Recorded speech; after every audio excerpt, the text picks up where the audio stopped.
श्री संजय शर्मा। माननीय सभापति महोदय, मांग संख्या 42 उद्योग एवं मांग संख्या 11 विविध सामाजिक सेवाओं पर आपने मुझे जो बोलने का मौका दिया है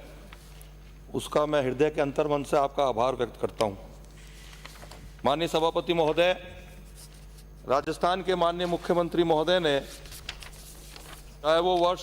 19-20 का बजट हो, चाहे 20-21 का बजट हो, चाहे 21-22 का बजट हो, और अब हाल ही में 22-23 का बजट जो आपने घोषित किया है, घोषणा करी है, प्रस्तुत किया है सदन के अंदर, उसमें आपने हर बजट के अंदर राज्य में औद्योगिक निवेश एवं रोजगार को बढ़ावा देने के लिए प्रत्येक जिले पर उपखंड स्तर पर नए औद्योगिक क्षेत्र खोलने की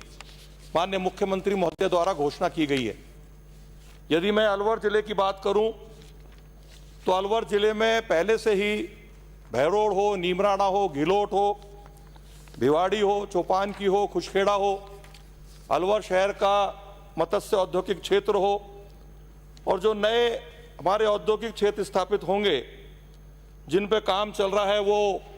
माननीय उद्योग मंत्री जी का खुद का स्वयं का क्षेत्र हो, बानसूर हो, रामगढ़ हो, मालाखेड़ा हो, रैणी हो, और इस बजट में आपने नई घोषणा करी केरवा जो कोटकासिम क्षेत्र में आता है। उद्योग लगे, विकास हो, अच्छी बात है, लेकिन माननीय सभापति महोदय, उद्योग के साथ जब किसान की जमीन ली जाती है, और अभी जो पीड़ा भैरोड़ से आने वाले माननीय सदस्य ने व्यक्त करी, और लगभग मेरी इस बात से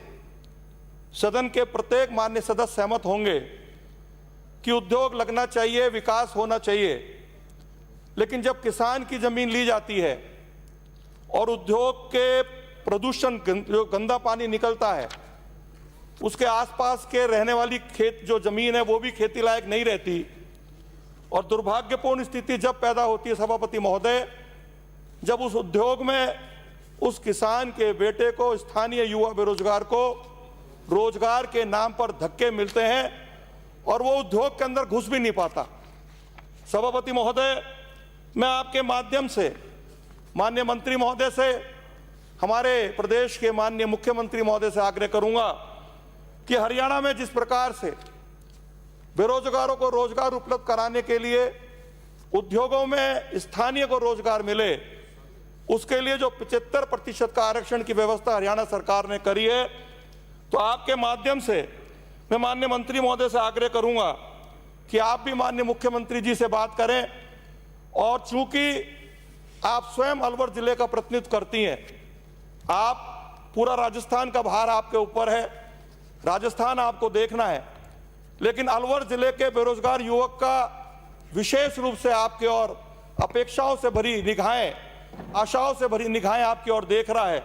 और वो बेरोजगार युवक उस उद्योग में रोजगार चाहता है माननीय मंत्री महोदय, और मुझे पूरा विश्वास है कि आप उस बेरोजगार युवक की जो परेशानी है उसको आप समझेंगी। माननीय सभापति महोदय, क्षेत्र में उद्योग तो लग जाता है, लेकिन CSR फंड का उपयोग कहीं होता है, कहीं नहीं होता है। मैं आपके माध्यम से माननीय मंत्री महोदय से आग्रह करूंगा कि चाहे वो उद्योग बड़ा हो चाहे छोटा हो, CSR फंड का जो उपयोग है वो उसी जगह हो जहां की वो उद्योग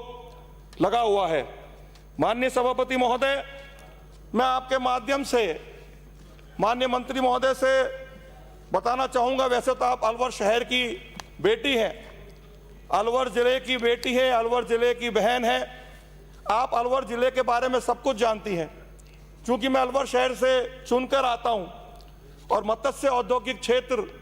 जो हमारा किसी जमाने में राजस्थान का नंबर 1 का औद्योगिक क्षेत्र हुआ करता था, लेकिन पहले कनेक्टिविटी का अभाव, फिर रेल से हमारा जुड़ाव हुआ,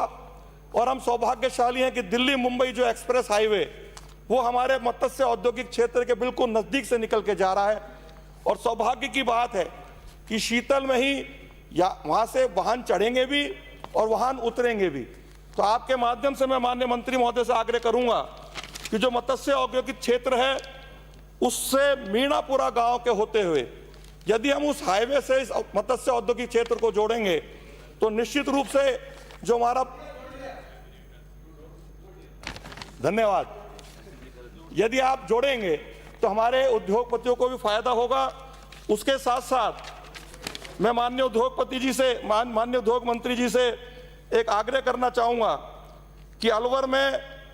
जो सबसे ज्यादा हमारा प्राकृतिक संपदा का अकूत भंडार है और अलवर जिला खनिज मार्बल उद्योग के रूप में जाना जाता है। लगभग 152 माइनिंग लीज अलवर जिले में स्वीकृत थी, लेकिन सिरस्का बाघ अभयारण्य के इको सेंसिटिव जोन का निर्धारण नहीं होने के कारण राजस्थान राज्य प्रदूषण नियंत्रण मंडल द्वारा कंसेंट टू ऑपरेट का नवीनीकरण नहीं किए जाने के कारण लगभग 124 खाने अभी तक बंद हो चुकी है। माननीय मंत्री महोदय, आगामी जुलाई माह तक शेष बची खानों को भी बंद होना लगभग निश्चित सा लग रहा है। माननीय सभापति महोदय, अलवर जिले में खनिज आधारित उद्योग, मूर्ति निर्माता, वाल पुट्टी, डिटर्जेंट उत्पादन के लगभग 1000 उद्योग संचालित हैं,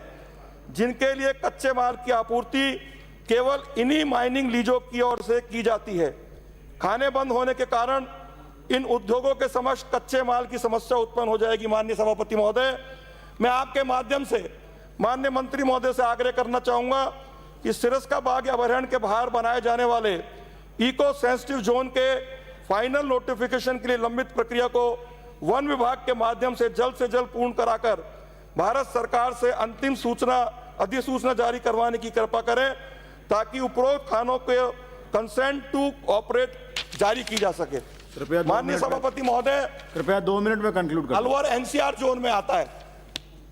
लेकिन एनसीआर के कारण हमें अलवर जिले के अंदर कोई फायदा नहीं हुआ। एनसीआर के कारण अलवर जिले के रहने वाले आम जन को पेट्रोल डीजल भी महंगा मिलता है। मैं आपके माध्यम से माननीय मंत्री महोदय से आग्रह करूंगा कि दिल्ली में एनसीआर प्लानिंग बोर्ड के अंदर आप अलवर जिले के उद्योगपतियों की और अलवर जिले की जो आम राय है उसको पुरजोर तरीके से उठाएं और अलवर के औद्योगिक क्षेत्र को, अलवर को एनसीआर से बाहर करने का आप प्रयास करें, तो निश्चित रूप से अलवर के उद्योगपतियों को और आम जन को फायदा मिलेगा। माननीय सभापति महोदय, अलवर प्रदूषण के रूप में दिल्ली के मुकाबले बहुत कम है। ये एयर क्वालिटी इंडेक्स जो इस प्रकार का आंकड़ा है उसमें स्पष्ट उल्लेख है कि अलवर के मुकाबले दिल्ली के अंदर बहुत ज्यादा प्रदूषण है। और जो weather online data shows that only 5% of wind from south eastern direction Matsya industrial area Alwar Rajasthan travels towards Safdarjung airport Delhi, which we hardly affect any change in Delhi air quality index। सभापति महोदय, ये बात आपके समक्ष इसलिए रख रहा हूं कि उद्योगपतियों के हितों की रक्षा करने के लिए जहां एक और दिल्ली, हरियाणा और यूपी सरकार बड़े से बड़ा वकील करके एयर कमीशन के सामने उद्योगपतियों के हितों की बात रखती है, लेकिन दुर्भाग्यपूर्ण स्थिति यह है सभापति महोदय, राजस्थान सरकार की ओर से कोई भी वकील वहां खड़ा नहीं होता जो हमारे उद्योगपतियों की रक्षा कर सके। मैं आपके माध्यम से माननीय उद्योग मंत्री जी से आग्रह करूंगा कि आने वाले समय में यदि इस प्रकार की कोई बात आए तो हमारी तरफ से भी कोई बड़ा वकील खड़ा हो जो उद्योगपतियों की हितों की रक्षा करे। और एक बार पुनः मैं आपसे मांग करूंगा कि अलवर को एनसीआर से मुक्त करके बहुत बड़ी राहत देने का काम अलवर के लिए करें। आपने मुझे बोलने का मौका दिया, उसके लिए एक बात और कहना चाहूंगा माननीय सभापति महोदय, देवस्थान विभाग से एक मामला है। अलवर शहर स्थित धोबीघट्टा क्षेत्र में दाई की गुमटी के पास बहुत प्राचीन शिव मंदिर है, हनुमान जी महाराज का मंदिर है, लेकिन सेना ने वहां बाड़बंदी करके, तारबंदी करके